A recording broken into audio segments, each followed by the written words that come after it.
Hey there guys, so I want to do a breakdown for this upcoming heavyweight fight that's taking place in December between Dillian Whyte and Dereck Chisora. Now obviously, as you guys probably know, it's going to be a rematch. First fight took place in 2016. It was a fantastic fight. I remember watching it live. I really thoroughly enjoyed it. And I actually wanted to see an immediate rematch. However, immediate rematches rarely happen in boxing, so yeah, Dereck Chisora lost the fight on a split decision. A lot of people thought he won the fight.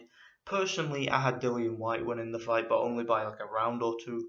I've seen the fight again since, and I had the same score. I had it like one, maybe 2 rounds to Dillian Whyte, but I wouldn't have argued with a draw. Wouldn't have argued with it either way. It was that kind of match. And yeah, the rematch is coming up. Dillian Whyte, since that fight, in my opinion, has made some significant improvements. He has far better stamina than he had back then. He looks in much better shape. I think that his training and the sort of the workout that he got for that fight, going through a real hard, grueling 12-round fight. I think that he learned a lot about that fight, about how to conserve his energy, and going 12 rounds in such a grueling fashion actually did him the world of good. Because since that one, Dillian has just looked to me like a different guy. He's looked so much more fitter and so much more athletic. And Dereck Chisora, man, he's coming into this fight. Since the Dillian Whyte fight, Dereck Chisora has had some disappointing nights. He got absolutely outboxed and schooled by Ajit Kabayel over in Monaco. And yeah, Ajit Kabayel just did the thing that you need to do against a pressure fighter like Chisora. He kept him on the outside behind a jab, moved around and completely outboxed him. And I gave Ajit Kabayel, I think, 10 rounds of that fight. I had it 10 rounds to 2 for Kabayel. So yeah, that was a conclusive victory. Despite one crazy ass judge having it a draw, that was a clear win for Ajit Kabayel. And Dereck Chisora has had, I think he had a couple of fights against some journeymen who he knocked out early. And yeah, he took on Carlos Takam in his last fight, which was an entertaining fight too. So yeah, in the Carlos Takam fight, Takam, in my opinion, was winning pretty much every round. He was backing Chisora up to the ropes, and he was backing Chisora up with pure pressure. He was just throwing lots of punches, keeping him on the ropes, and just trying to outwork him. I think that Takam realised that his only chance in the fight was because Takam isn't a great back foot boxer. His only chance was to try and outmuscle and outfight Chisora. And Chisora, being the bigger man and the more durable man than Takam, he was able to land a shot in the 8th, which got him the fight. He came from behind and scored an impressive knockout. In my opinion, and I know that David Haye and guys like that and Eddie Hearn have been saying that because of that knockout, that proves that Chisora still has it, and that he has a good chance in this fight. They're talking about that he's hired a nutritionist and he's been training with David Haye, and that's going to improve his stamina somehow, and he's going to come into this fight and he's going to be better than he was in the first fight. I don't buy it. I don't buy it, guys, at all. I think that the knockout against Takam made a lot of people forget how the fight was actually going, because he was like 7 or 8 rounds down going into, was it the 8th round? I think it was the 8th round that he scored the knockout, and I had him losing pretty much every round before then. He was taking a lot of punishment, and he didn't look particularly athletic to me. He didn't look like he had the reflexes he had when he was younger. I mean, if you remember back when Chisora fought Vitaly Klitschko, back when he was at his prime, I believe he was like 28 in that fight, and Vitaly was like 41, so it was a young lion versus an old champion. And if you remember in that fight, Dereck Chisora was just so relentless. He had reflexes, he was reacting quickly to punches, so he was difficult to hit clean with a real knockout blow. He was working the body, and he was just coming forward constantly, applying pressure. Chisora doesn't fight like that anymore, because I don't think he has the stamina to fight like that these days. And I don't see, after 2 years of poor performances, I don't see Dereck Chisora being able to be even half as good as he was in the first fight. And Dillian Whyte has beaten fighters since then who are better than Chisora, in my opinion. I mean, he beat Joseph Parker. I know that the Joseph Parker fight was fairly controversial, because Dillian Whyte did do a lot of fouling in the fight, and yeah, Parker Parker was disappointing, man. I mean, Parker has been disappointing ever since he won the world title. You know, he just sort of went backwards, in my opinion. But, you know, Dillian Whyte, he was able to beat Parker on points. He survived a scare later in the fight, but he did win the fight pretty clearly, and he did show some good durability and good stamina, and punching technique has improved a bit. You know, he what else was it? He beat Robert Helenius, who, in my opinion, is a better fighter than Dereck Chisora.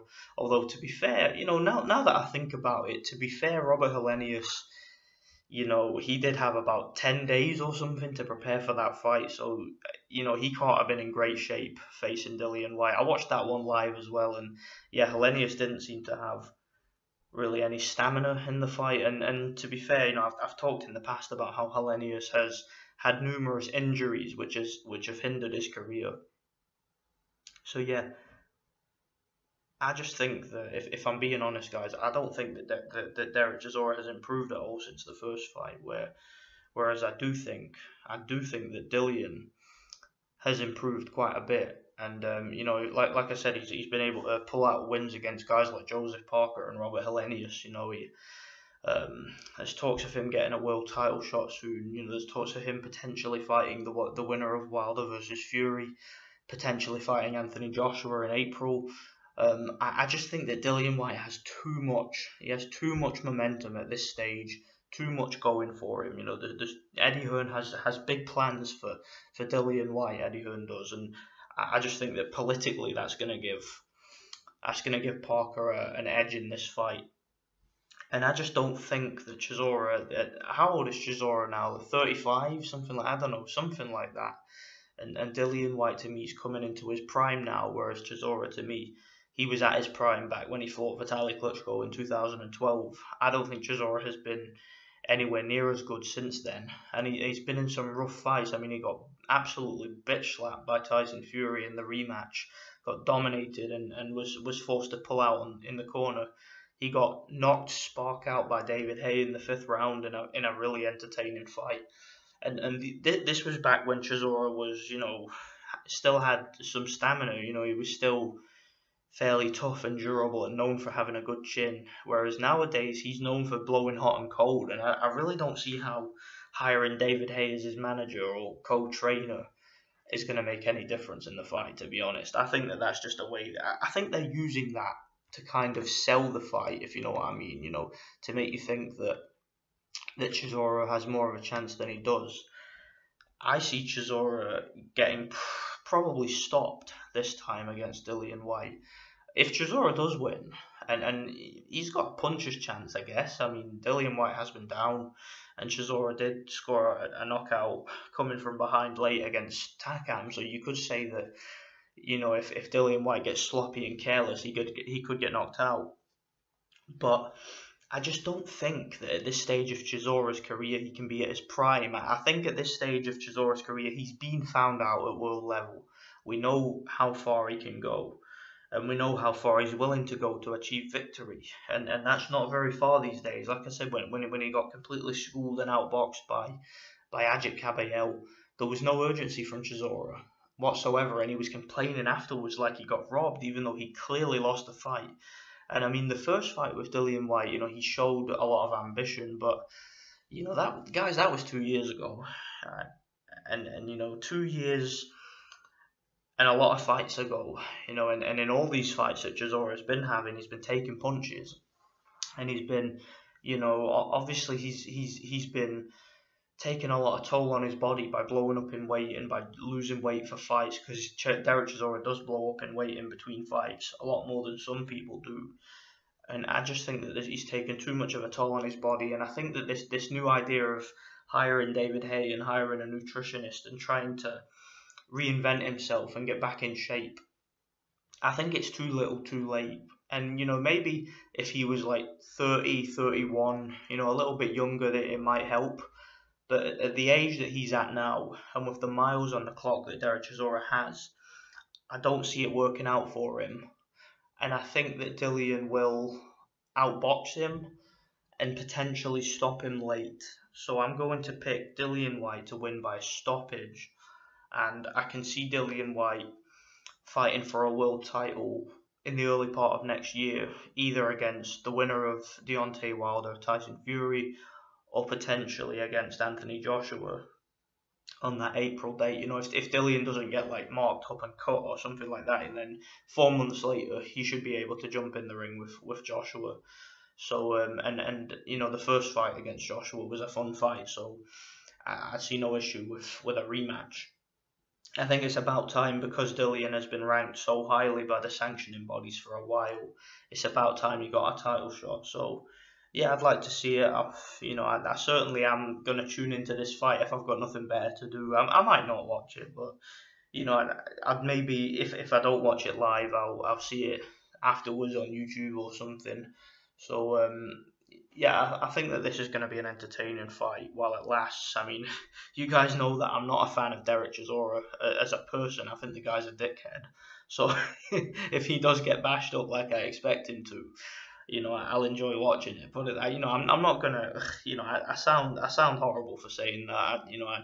I really don't want to be talking about fighters like that. But I really don't like Chisora. I've said so in past videos. I think the guy's horrible, and he's a fun fighter to watch, just not a very nice person. But yeah, I'm picking Dillian Whyte to win. I'm thinking it's most likely going to be a late stoppage, but Chisora can be unpredictable. So if he's able to, score a late knockout himself, he might land a haymaker that you don't see coming.